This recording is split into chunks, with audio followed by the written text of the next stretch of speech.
Hello everyone and welcome to Bergfeldt's garage. Today we're going to install these upper crash bars onto my bike, my 1300GS.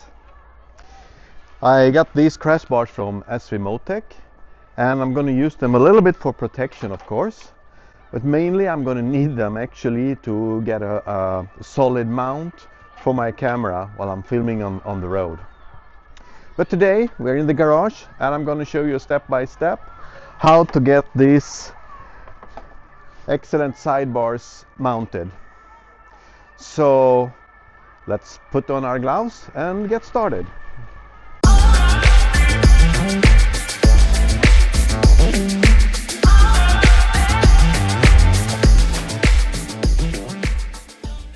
So now that we're ready to get going, there are some preparations we need to do. The crash bars itself, they will be mounted here on this plate position here, and they also need to be fastened under this piece. So the first thing we need to do is actually remove this headpiece, and to do that also I need to remove my other camera that I have here for recording. So I'm gonna get cracking with that. Okay, so now we need to remove this front panel here, and to do that there is two clips under here, right here, and there is also just some snaps clips up here. I'll show you how to do it.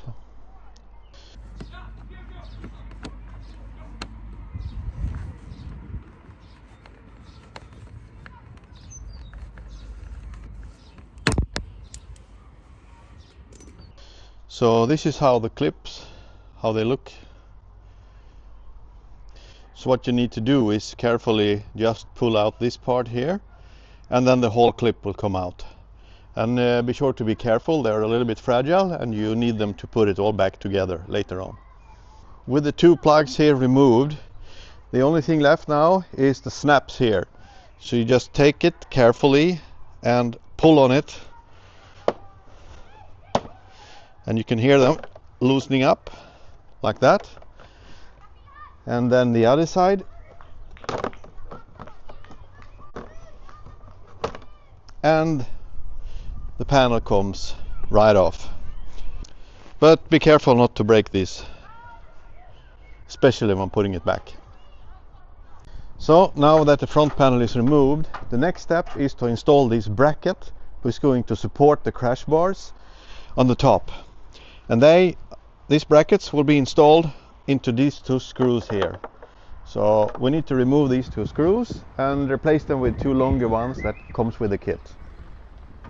So let's get cracking with that.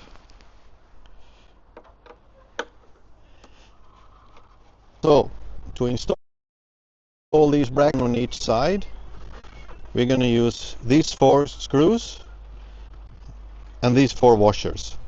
And as always, remember to use some kind of thread lock to make sure they are secured.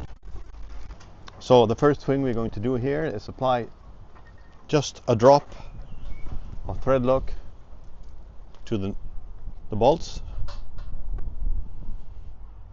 and don't be too excessive. 1 drop is more than fine. And now we can finally attach the bracket.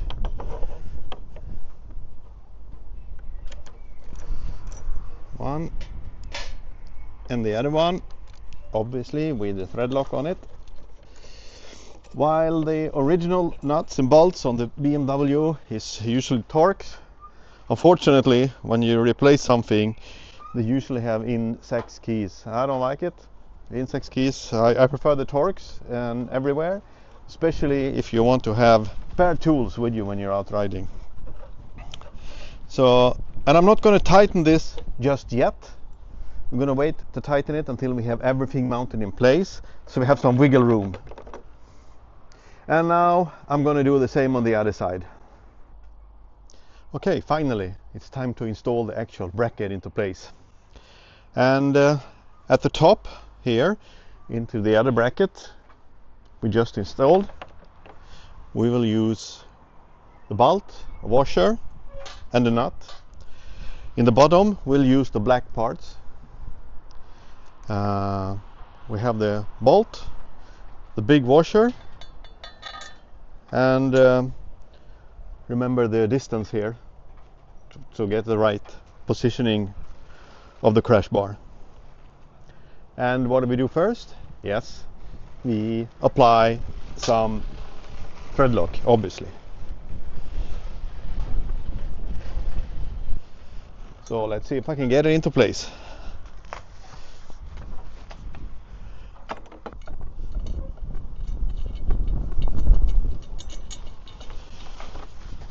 Okay, that bolt is in place.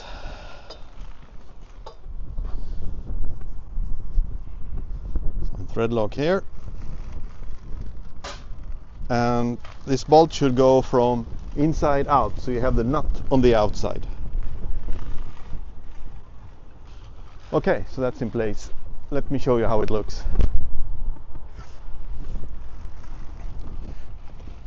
Here you can see the bolt and the distance. And here we have the upper part mounted. I'm going to do the same with the right side, the right crash bar. And then finally we will screw them together right here. Let's take it step by step. All right, so now the crash bar is positioned. It's still not tightened on both ends. And the last step is now to tighten them here. So you want to put these two together using the supplied screws and the nuts. And when you do that, you want to push it a little bit together, each other. And then you can tighten everything up. So I'm going to put some in the screws now.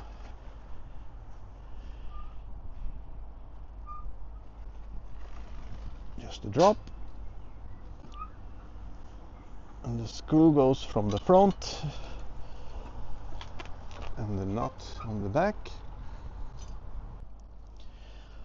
All right. So now the two bolts to keep the crash bars together are applied, but I haven't tightened them yet. I still have some wiggle room.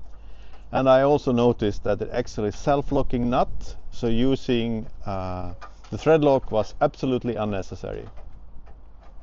And when you tighten these, make sure it sticks, but you don't want to pull the threads of the bolt.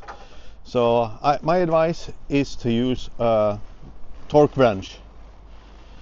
According to the instructions, this should be tightened with 9.6 Newton. 9.6. So let's go ahead and do that. All right, now the two crash bars are fixed to each other. And now we need to do the rest of the screws. And I recommend going from top to down. Why? Well, just to make sure you don't forget any screws. So we're going to start with these two to secure this bracket.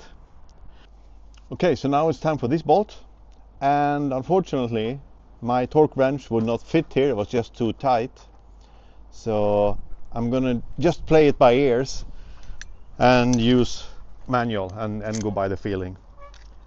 All right, everything is in place and I have tightened all the bolts. So now the crash bars are secured. I used my torque wrench wherever I could reach, or else I just played it by ears. According to the instruction, these two bolts here that mounts the two crash bars together should be 9.6 Newton. This bigger bolt here that secures it to the bracket, 23 Newtons. And the same goes for the bolt here that mounts it, that secures it into the chassis of the bike, also 23 Newton. That's it. All we have to do now is put this front cover back and we should be good to go. All right, so we have these clips that should be secured here. Shouldn't be that difficult.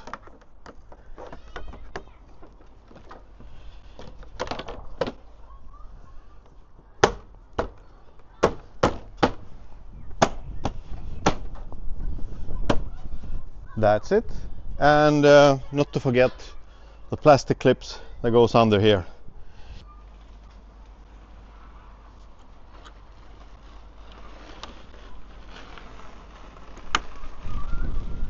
Just like that. All right, now the crash bars are in place and I don't think it looks too shabby.